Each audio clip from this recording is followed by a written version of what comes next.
Good morning students, how are you all. I hope सब अच्छे होंगे। तो वेलकम है आपका आपके यूट्यूब चैनल हिंदी गुरु में। तो आज की जो वीडियो रहेगी वो रहेगी आपका जो क्षितिज का फर्स्ट चैप्टर है नेताजी का चश्मा, वो हम पढ़ने वाले हैं। तो स्टार्ट करते हैं वीडियो को। देखो, हमारा जो फर्स्ट चैप्टर है नेताजी का चश्मा, इसके जो लेखक है वो है स्वयं प्रकाश जी। स्वयं प्रकाश जी ने इस चैप्टर को लिखा है और शीर्षक दिया है नेताजी का चश्मा। शीर्षक जो है नेताजी का चश्मा क्यों दिया है? क्योंकि एक सुभाष चंद्र बोस की मूर्ति है और जो मूर्तिकार है उस पर चश्मा जो है बनाना भूल जाता है। तो उसी मेन कथानक क्या है, उस मूर्ति और उसका चश्मा। तो इस वजह से उसका शीर्षक जो है नेताजी का चश्मा दिया हुआ है। पात्र परिचय की बात करते हैं। हालदार साहब है। हालदार साहब जो है अपने काम के सिलसिले से हर 15वें दिन कस्बे से जाते थे, ठीक है, और उस उस कस्बे में वो रुकते थे। उसके बाद है मोतीलाल। मोतीलाल जो है ड्राइंग मास्टर है, जिन्होंने मूर्ति को बनाया था और जिन्होंने वादा किया था कि 1 महीने में वो मूर्ति को बना देंगे। उसके बाद है कैप्टन। कैप्टन है चश्मे वाला। इसकी अपनी एक छोटी सी दुकान है। दुकान क्या है, मतलब साइकिल पर है एक वो छोटा सा संदूकची मतलब एक छोटी संदूक होती है इतनी सी, वो रखते हैं और उसमें ही वो चश्मों को रखते हैं। और कैप्टन इनको क्यों कहा गया है? क्योंकि इनके अंदर सेनानी की भावना, देशभक्ति की भावना जो है कूट कूट कर भरी हुई थी। ये एक सेनानी नहीं थे, मतलब फौज में नहीं थे या सेना में नहीं थे, बट इनके अंदर देशभक्ति की भावना भरी हुई थी। और ये नेताजी की जो मूर्ति है उसको बिना चश्मे की नहीं देख सकते थे, तो इस कारण से इनका नाम जो है कैप्टन रख दिया गया। लोग जो है इसको कैप्टन कहते थे। अब है पानवाला। पानवाले की जो है उस मूर्ति के ठीक सामने ही उसकी अपनी एक दुकान है। पानवाला जो है मोटा सा व्यक्ति है, काला सा है और हमेशा हंसता रहता है, मजाकिया उसका मिजाज है। दांत उसके बिल्कुल लाल हो चुके हैं क्योंकि पूरे दिन वो पान खाता रहता है। उसकी बत्ती से बिल्कुल लाल है और मोटा होने के कारण जब वो हंसता है तो उसकी तोंद थिरकती है मतलब हिलती है। तो ये हमारे जो है पात्र परिचय है। अब स्टार्ट करते हैं चैप्टर को, ठीक है।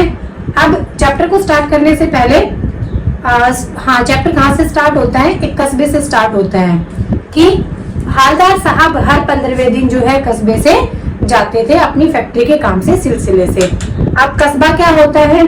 सिटी से छोटा होता है और गांव से बड़ा होता है। मतलब ना तो प्रॉपर शहर होता है और ना ही ये प्रॉपर गांव होता है, ठीक है। तो कस्बे की जो नगर पालिका है वो काफी एक्टिव होती है इस कस्बे की। इस कस्बे में एक कारखाना है, सरकारी स्कूल है, ठीक है। और जो नगर पालिका है वो कस्बे के लिए कुछ ना कुछ काम करती रहती है। और उस कस्बे से हालदार साहब हर 15वें दिन अपनी फैक्ट्री के काम से बाहर जाते हैं। अब जो है नगर पालिका डिसाइड करती है कि सुभाष चंद्र बोस की मूर्ति बनाई जाएगी। अब 1 महीने में उस मूर्ति को तैयार करना था। तो सरकारी स्कूल के ड्राइंग मास्टर है मोतीलाल, तो उनको ये काम सौंपा जाता है और मोतीलाल थोड़े से उत्सुक होकर 1 महीने के अंदर उस मूर्ति का काम करने के लिए तैयार हो जाते हैं कि 1 महीने में वो इसकी नेताजी की मूर्ति जो है तैयार करके दे देंगे। और नेताजी की मूर्ति जो है संगमरमर की बनाई जाती है। संगमरमर के पत्थर की जो है मूर्ति बनाई जाती है। 2 फीट इसकी ऊंचाई रखी जाती है। इसकी मतलब 2 फीट इसकी जो है पूरी लंबाई नहीं होती, चेस्ट तक जो है जो हमारे पॉकेट होते हैं ना, शर्ट की जो पॉकेट होती है वहां तक जो है इसकी नेताजी की मूर्ति बनाई जाती है। लंबाई इसकी 2 फीट रखी जाती है। संगमरमर की ये मूर्ति बनाई जाती है, लेकिन जो मूर्तिकार है, ड्राइंग मास्टर जो है, वो जल्दी में संगमरमर का चश्मा बनाना भूल जाते हैं।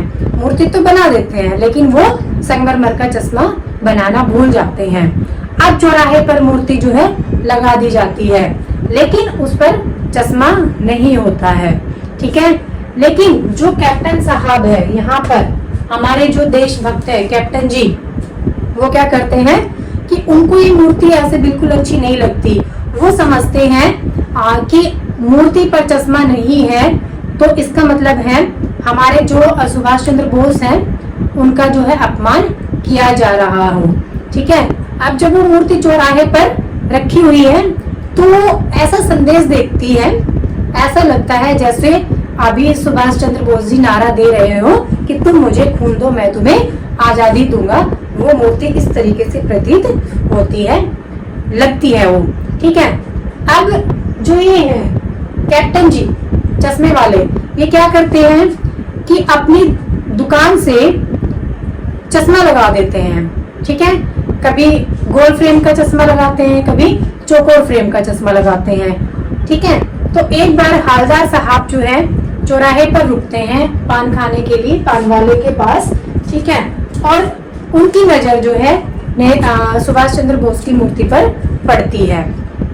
तो जैसे ही उनकी नजर जो है मूर्ति पर पड़ती है तो उनके चेहरे पर एक कौतुक भरी मुस्कान आ जाती है और वो पान वाले से कहते हैं, वाह भाई क्या आइडिया है कि मूर्ति जो है वो पत्थर की है और चश्मा जो है आर्टिफिशियल, ये भी कोई बुरा नहीं है। तो उस टाइम वो पान खाकर निकल जाते हैं। लेकिन 15 दिन बाद जब वो फिर पान खाने के लिए रुकते हैं तो वो देखते हैं कि पिछली बार जो चश्मा था वो गोल फ्रेम का था, लेकिन अब की बार जो चश्मा है वो चौकोर फ्रेम का लगा हुआ है। ऐसा क्यों? तो उनके मन में जो उत्सुकता थी, जो जिज्ञासा थी, वो पान वाले से पूछते हैं कि क्यों भाई, पिछली बार तो इस पर गोल चश्मा लगा हुआ था लेकिन अब की बार चौकोर फ्रेम का चश्मा है, तो ये चश्मे कौन बदलता है? तो जो पान वाला है, पान वाला जो है हंसता है। जब वो हंसता है तो उसकी तोंद थिरकती है और कहता है कि कैप्टन जो है चश्मा बदलता है। अब ये सुनकर हालदार साहब कहते हैं कि कैप्टन क्या फौज में थे? तो यह सुनकर हालदार साहब जो पान वाला है वो फिर से हंसता है, उसकी तोंद थिरकती है और कहता है कि वो व्यंग्य करता है कैप्टन पर कि वो लंगड़ा क्या जाएगा, फौज में पागल है पागल। तो इस तरीके से एक व्यक्ति का अपमान, और वो भी एक देशभक्त व्यक्ति का अपमान, हालदार साहब को अच्छा नहीं लगता। ठीक है, और जो पान वाला है वो कहता है कि कैप्टन जो है एक चश्मे वाला व्यक्ति है, लेकिन वो वो सुभाष चंद्र बोस की मूर्ति को बिना चश्मे के नहीं देख सकता है, इसलिए वो चश्मे बदलता रहता है।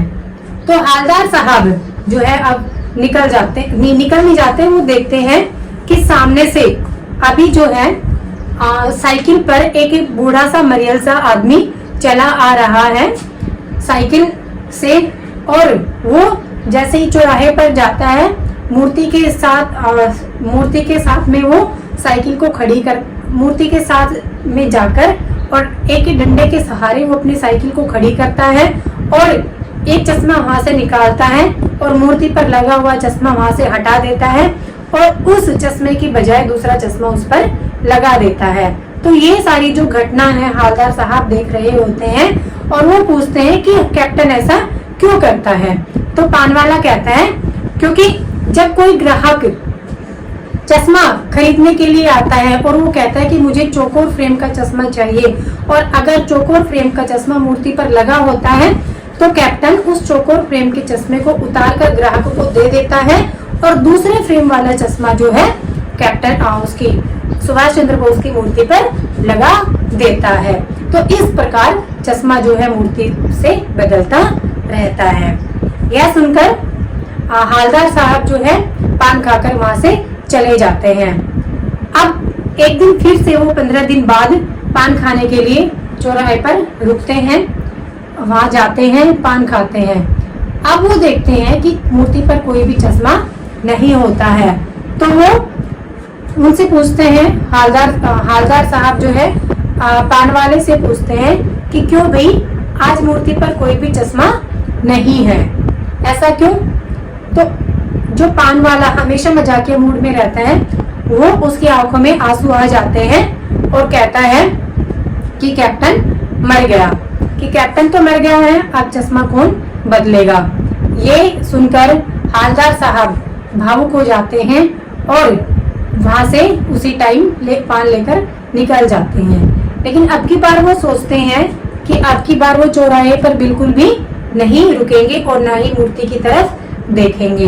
लेकिन जब 15 दिन बाद वो फिर से आते हैं, चौराहे से गुजरते हैं, तो जैसे कि उनको आदत हो चुकी थी मूर्ति देखने की, तो उन्होंने सोच के तो वो ये आए थे कि मूर्ति की तरफ नहीं देखेंगे, लेकिन हैबिट हो चुकी थी तो वो मूर्ति की तरफ देखते हैं और एकदम से मूर्ति की तरफ देखते ही वो चिल्लाते हैं कि गाड़ी रोको, और गाड़ी रुकती भी नहीं है, उससे पहले ही वो जीप से उतरकर मूर्ति की तरफ जाते हैं। पहले तो वो भावुक हो जाते हैं और फिर देखते हैं कि जो है फिर वो अटेंशन में खड़े हो जाते हैं। क्यों?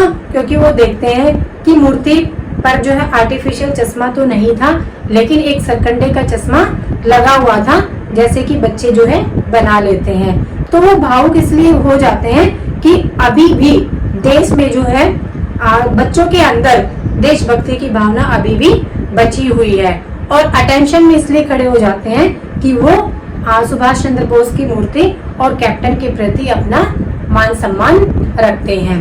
तो इस चैप्टर में आप लोगों को समझ में आया होगा कि किस प्रकार से जो नेताजी की मूर्ति बनाई गई और चश्मा जो है उन पर नहीं लगाया गया। ठीक है, तो ये जो चैप्टर है हमें देशभक्ति की भावना की सीख देता है कि जरूरी नहीं है कि हम फोर्स में जाकर ही अपने देश के प्रति जो है सम्मान दिखा सकते हैं या सेवा कर सकते हैं। नहीं, हम वैसे भी रहकर अपने कर्तव्यों को पूरा करते हुए भी देश के प्रति जो है सम्मान रख सकते हैं, अपने कर्तव्यों को पूरा कर सकते हैं। आई होप आपको ये चैप्टर अच्छे से समझ में आ गया होगा। अगर आपको चैप्टर पसंद आता है, चैप्टर समझ आता है और मेरा जो पढ़ाया हुआ है, जितनी भी वीडियो मैंने डाली हुई है, अगर वो समझ में आती है तो चैनल को सब्सक्राइब कर लेना, वीडियो को लाइक करना, शेयर करना और कमेंट भी करना। नेक्स्ट वीडियो जो है मैं आपके लिए क्वेश्चन आंसर की लेके आऊंगी। ठीक है, तब तक के लिए थैंक यू।